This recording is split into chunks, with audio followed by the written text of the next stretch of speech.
Paz do Senhor, bom dia, seja bem-vindo ao nosso momento de leitura da Bíblia de hoje. Hoje é dia 24 de novembro, nós vamos iniciar a primeira carta do apóstolo Paulo aos irmãos da cidade de Corinto. 1 Coríntios, capítulo 1, nós vamos ler os capítulos 1, 2, 3 e 4, são capítulos curtos. E o Senhor vai falar ao meu coração e vai falar ao seu coração. Eu tenho certeza que Ele agora possa tocar a sua vida através desta leitura, em nome de Jesus. Vamos lá? 1 Coríntios capítulo 1, lembrando a você que eu vou pôr lá no meu Telegram um link com os dados e os detalhes desta carta do apóstolo Paulo a estes irmãos da cidade de Corinto. Amém? Vamos embora.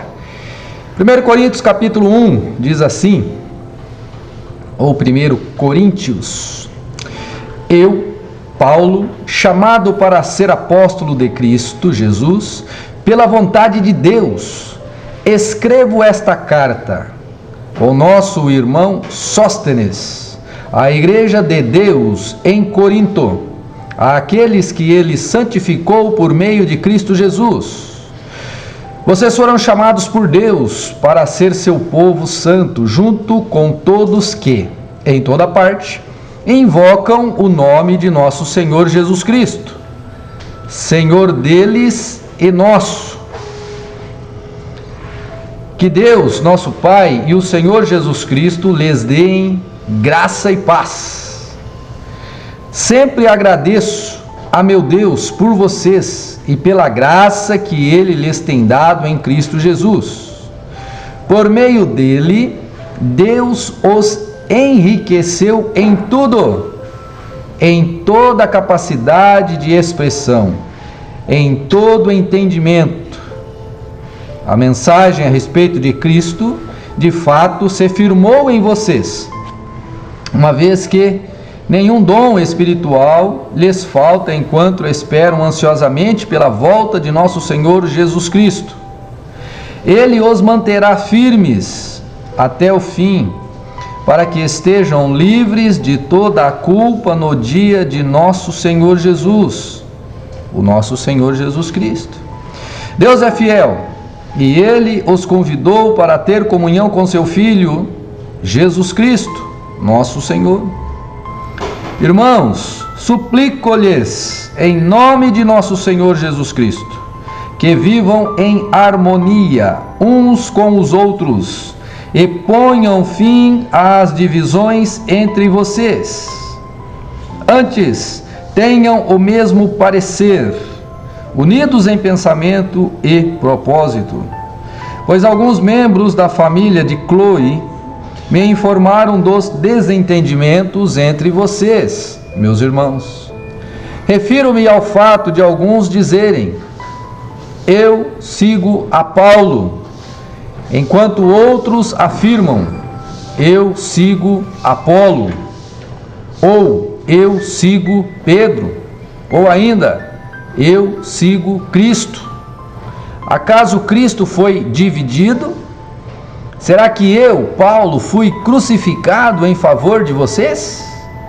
Alguém foi batizado em nome de Paulo? Graças a Deus. Não batizei nenhum de vocês, exceto Crispo e Gaio, de modo que ninguém pode dizer que foi batizado em meu nome. Sim, também batizei a família de Estéfanas, mas não me lembro de ter batizado mais ninguém. Pois Cristo não me enviou para batizar, mas para anunciar as boas novas, e não com palavras de sabedoria humana, para que a cruz de Cristo não perca seu poder. A mensagem da cruz é loucura para os que se encaminham para a destruição, mas para nós, que estamos sendo salvos, ela é o poder de Deus, como dizem as Escrituras.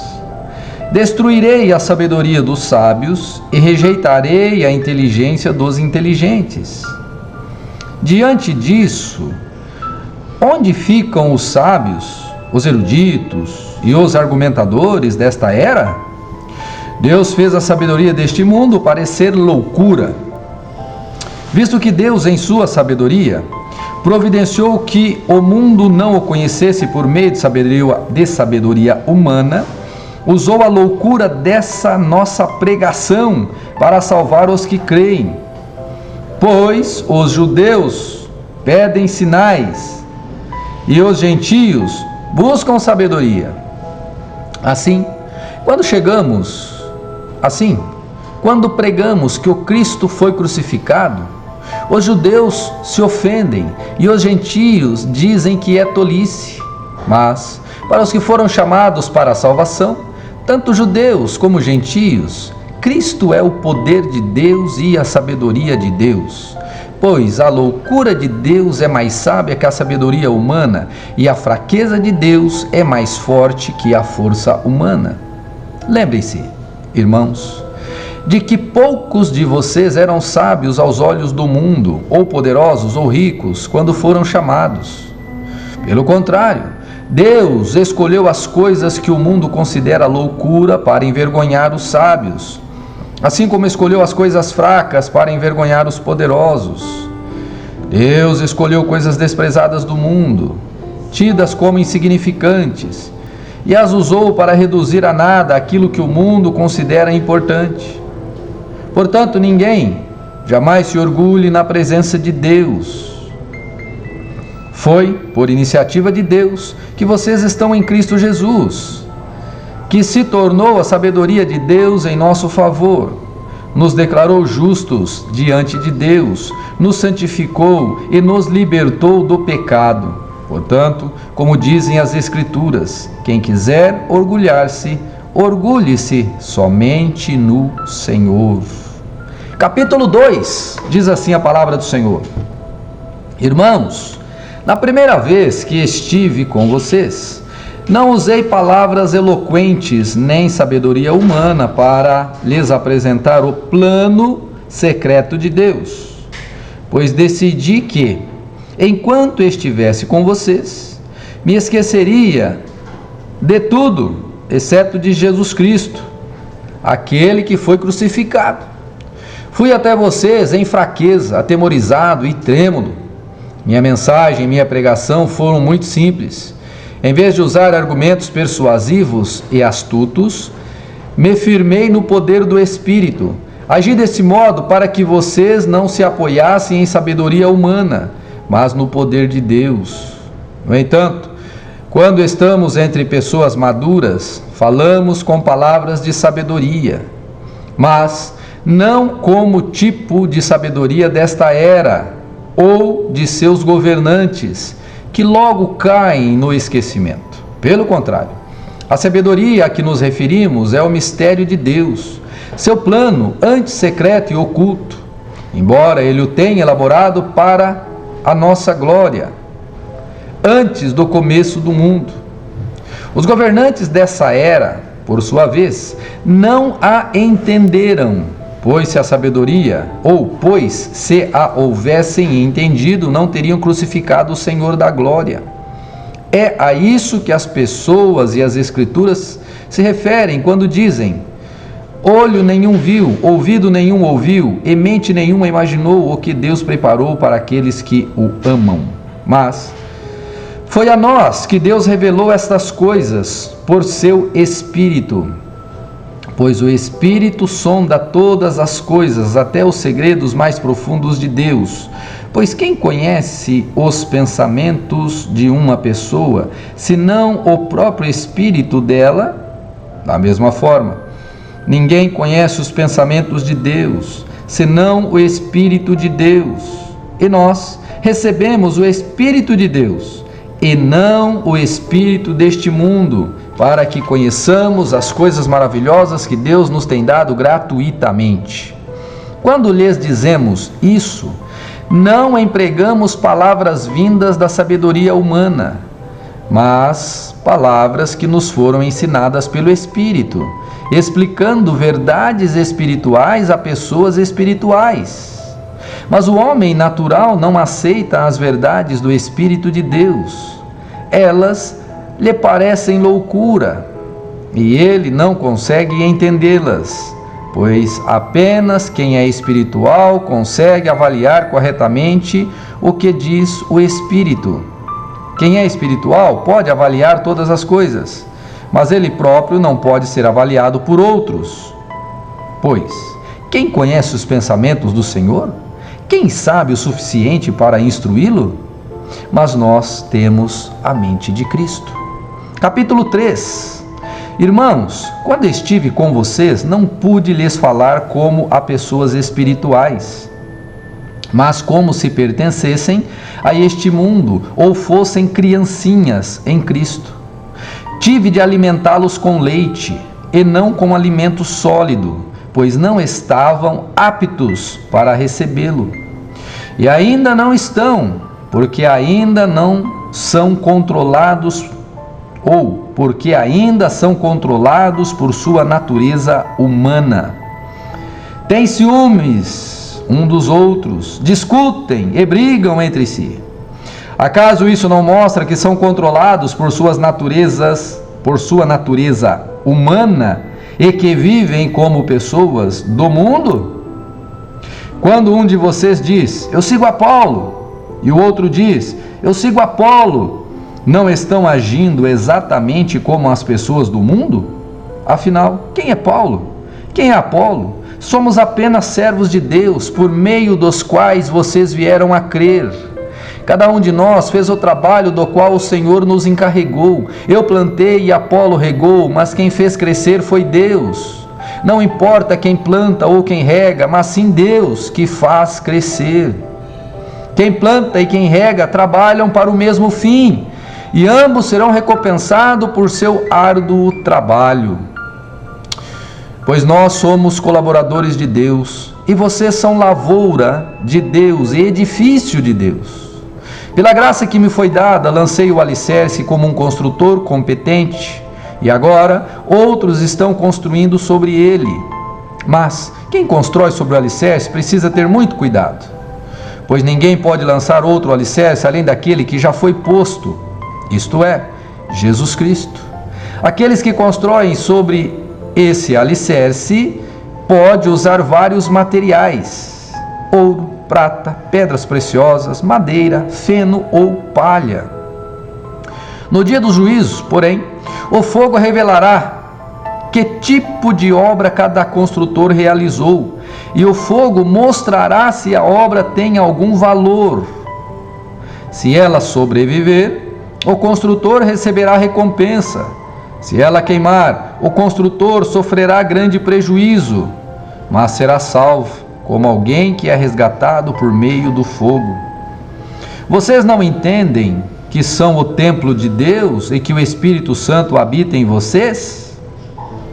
Deus destruirá quem destruir seu templo, pois o templo de Deus é santo, e vocês são esse templo. Que ninguém se engane.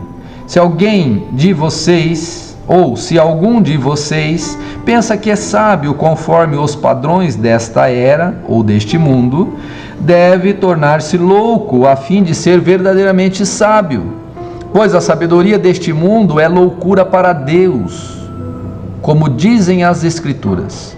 Ele apanha os sábios na armadilha da própria astúcia deles. E também, o Senhor conhece os pensamentos, o Senhor conhece os pensamentos dos sábios, sabe que nada valem. Portanto, não se orgulhem de seguir líderes humanos, pois tudo lhes pertence. Paulo, Apolo, ou Pedro, o mundo, a vida, a morte, o presente, o futuro, tudo é de vocês, e vocês são de Cristo, e Cristo é de Deus. Capítulo 4 e último desse dia, vamos lá.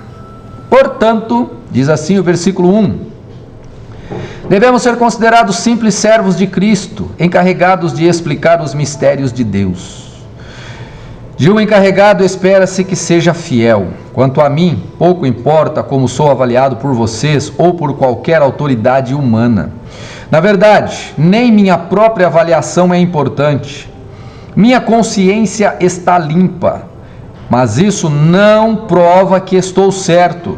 O Senhor é quem me avaliará e decidirá. Portanto, não julguem ninguém antes do tempo, antes que o Senhor volte, pois Ele trará à luz nossos segredos mais obscuros e revelará nossas intenções mais íntimas. Então Deus dará a cada um a devida aprovação. Irmãos, usei a mim mesmo e a Apolo para ilustrar o que lhes tenho dito. Se aprenderem a não ir além daquilo que está escrito, não se orgulharão de um à custa de outro. Pois, que direito vocês têm de julgar desse modo? O que vocês têm que Deus não lhes tenha dado? E, se tudo o que temos vem de Deus, por que nos orgulharmos como se não fosse uma dádiva? Vocês consideram que já têm tudo de que precisam. Pensam que já são ricos e até já começaram a reinar sem nós. Gostaria que, de fato, já estivessem reinando, pois então eu reinaria com vocês. Por vezes me parece que Deus colocou a nós, os apóstolos, em último lugar, como condenados à morte, espetáculos para o mundo inteiro, tanto para as pessoas como para os anjos. Nossa dedicação a Cristo nos faz parecer loucos, mas vocês afirmam ser sábios em Cristo. Nós somos fracos, mas vocês são fortes. Vocês são respeitados, mas nós somos ridicularizados. Até agora passamos fome e sede e não temos roupa necessária para nos manter aquecidos. Somos espancados e não temos casa. Trabalhamos arduamente com as próprias mãos para obter sustento. Abençoamos a quem nos amaldiçoa. Somos pacientes com quem nos maltrata. Respondemos com bondade quando falam mal de nós. E, no entanto, até o momento temos sido tratados como a escória do mundo, como o lixo de todos. Não escrevo essas coisas para envergonhá-los, mas para adverti-los como meus filhos amados. Pois ainda que tivesse 10.000 mestres em Cristo, vocês não têm muitos pais, pois eu me tornei seu pai espiritual em Cristo Jesus, por meio das boas novas que lhes anunciei. Portanto, suplico-lhes que sejam meus imitadores. Aleluia. Por isso enviei Timóteo, meu filho amado e fiel no Senhor. Ele os lembrará de como sigo Cristo Jesus, de acordo com o que ensino em todas as igrejas, em qualquer lugar aonde vou. Alguns de vocês se tornaram arrogantes, pensando que não irei mais visitá-los, mas eu irei. E logo o Senhor, ou melhor, mas eu irei, e logo, se o Senhor permitir, então vereis se esses arrogantes apenas fazem discursos pretensiosos ou se têm, de fato, o poder de Deus. Pois o reino de Deus não consiste apenas em palavras, mas em poder. O que vocês escolhem? Devo ir com vara para castigá-los ou com amor e espírito de mansidão? Eita, nós, hein? Quem deu uma apertada nos irmãos lá dessa igreja aí sem nenhuma... Ai, meu Deus, somos apenas servos do Deus Altíssimo, só isso, nada mais. Deus abençoe, meus queridos, até amanhã. Que Deus abençoe o seu dia, que Deus abençoe a sua quinta-feira. Fique na paz, até amanhã, fique com Deus.